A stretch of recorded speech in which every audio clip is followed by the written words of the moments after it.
late July, ASIC released information sheets 205, Advice on SMSF's Disclosure of Risks, and 206, Advice on SMSF's Disclosure of Costs, as new guidelines for the industry. The corporate regulator also provided compliance tips which indicated factors it was likely to look at more closely as part of its surveillance activities going forward.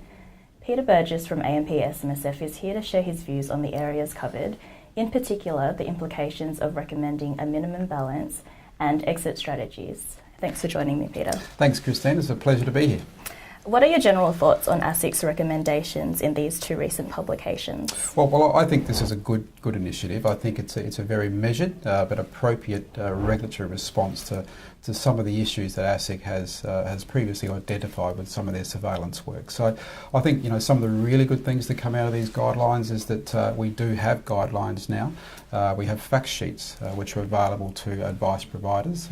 So it certainly helps them when determining what risks need to be disclosed to clients, to self-managed super fund trustees, and prospective self-managed super fund trustees about the risks of setting up a self-managed super fund and running a self-managed super fund. So that's a good thing. I think ultimately it will lead to more consistency in the risks that are being disclosed to trustees, and again that's a really good thing. Great. Are there any areas of concern or issues that were missed or maybe overlooked by ASIC? Yeah, look, I guess the one thing that concerns me is whether we're getting a bit too carried away with disclosure. I think there is a risk here that we will see the advice process become a little bit more too complex, perhaps. That we may see too much emphasis on disclosure. I think, as an example, statement of advices. As a result of the release of these guidance notes, we might see some statement of advices with many pages of generic disclosures about these risks. Now, I don't think that's what's intended here. I think if ASIC was looking for that as an outcome, we would have seen a class order to that effect, like what they canvassed in the consultation paper a few years ago. So there is plenty of information, generic information, already available to trustees about these risks. Whether it be the ATO publications, there's a number of very good ATO publications on the risks of self-managed super funds. Nowadays there's also online courses approved by the ATO that are available to trustees, not just to trustees who breach the rules, but anyone that is requiring more information about being a trustee. And it is common practice for a lot of advice providers to provide access to those publications when they're giving advice to clients about self-managed super funds. So I think what we've got here is, and I think that should continue, so we need to find that right balance between having generic information that we provide to investors and also acknowledging and identifying situations where more specific disclosure is required about some of these risks in the statement of advice. So it's finding that right balance between generic information that's already available and also situations where there are a need for more specific disclosure in statement of advices about some of these risks. I think that's where these guidance notes really help. They help us identify those specific situations that may require more disclosure in statement of advices. The compliance tips in particular, which were part of these guidance notes, are very helpful in that area.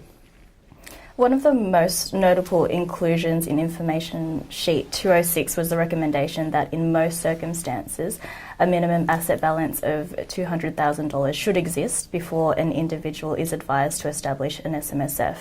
Does imposing a suggested minimum balance miss the point of prospective SMSF trustees wishing to exercise control over their retirement savings, irrespective of what their balance might be? Yeah, look, I think as a sector we tend to get fixated sometimes on thresholds and costs, and I think that's understandable because it is, you can calculate the cost, we can see it, it's visible. I know when I say to people that I work in the self-managed super fund sector, the first thing they normally say to me was, well, how much do I need to have a self-managed super fund? So I'm sure it's a question that advice providers are having to deal with quite regularly. But we need to keep the bigger picture in play here. There are, of course, many factors that come into play when determining whether a self-managed super fund is the right option for a client. Cost is just one of those things. And in fact, there may be other factors which are just as important and in some cases more important to individuals. So it may be estate planning, that they have some very unique, very complex estate planning objectives and they can only achieve those through a self-managed super fund.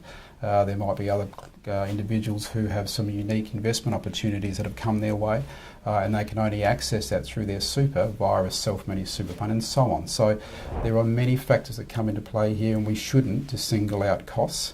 We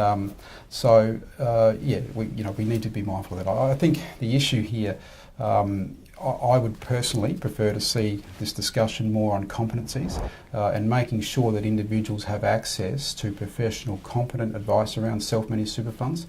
Because if we get that right, I think this whole discussion around thresholds and costs will be even less relevant than it is today.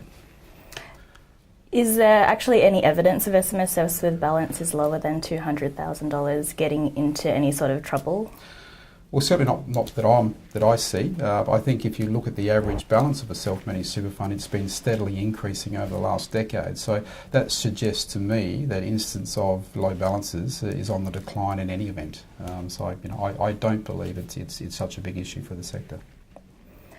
The issue of exit strategies for SMSFs has also emerged as an area of concern at recent industry conferences, and this was actually included in Information Sheet 205.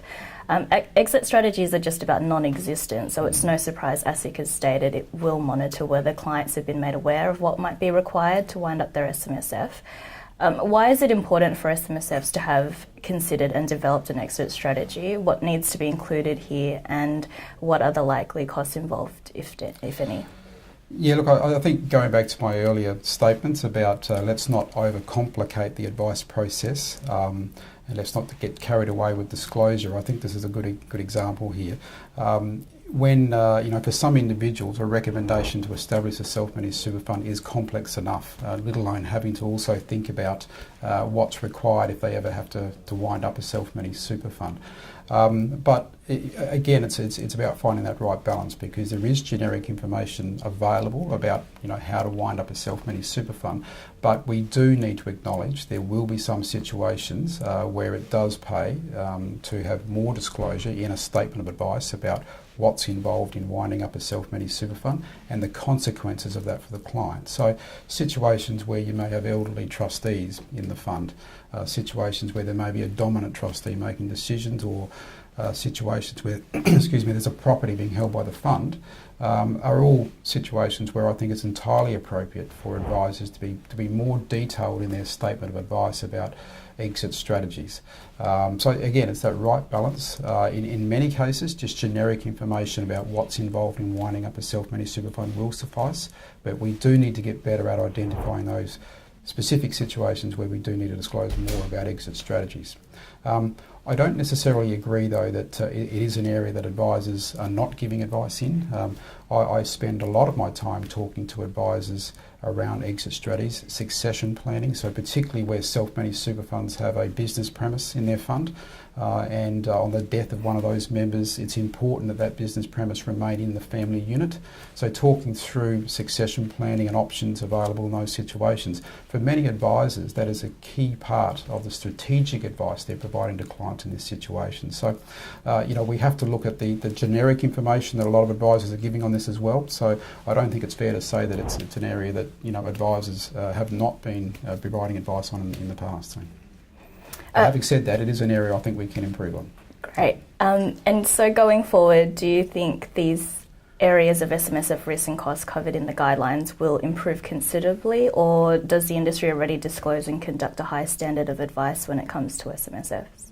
Look, I think there's many advisors who already provide disclosure about these risks, whether it be by generic materials that are already available or specific disclosures in their statement of advice. So I think for many advisors, the release of these guidance notes will have a relatively insignificant impact in the way that they go about providing advice to self-managed super fund clients. I think what we will see, though, is more consistency in the way that these risks are disclosed, and that's a good thing, and that should ensure better outcomes for clients. So it's a very positive thing. Great. Well, thanks for your time today, Peter. Thanks, Christine.